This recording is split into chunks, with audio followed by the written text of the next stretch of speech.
Months later, we met up with Michaela again on the farm to see where the berries were at and where they were headed.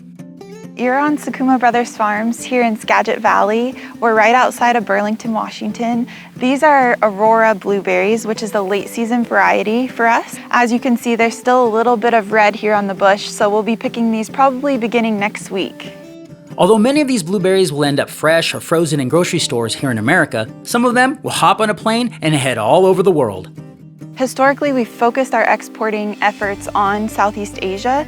So when you're considering these blueberries are going to go either by sea or by air, all the way across the world, we have to be really selective in the quality that we choose. So weeks in advance, even months in advance, we're planning out by the week and by the day what field, what variety, what packs we'll be sending. We're really focused on how do we get the best quality, the best shelf life, the best taste, and the best experience for our consumer, really from the very beginning. So we begin by kind of going through identifying what fruit we'd like to allocate to those export orders.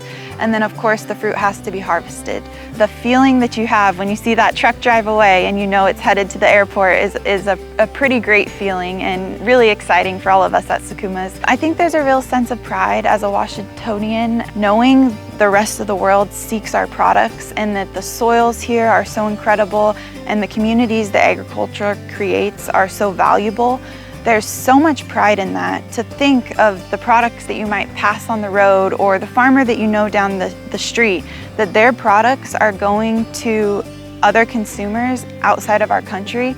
There's so much pride that we can have as citizens of this state in knowing these products are desired because of the quality, because of the safety, because of the care that the farmer takes in growing these crops.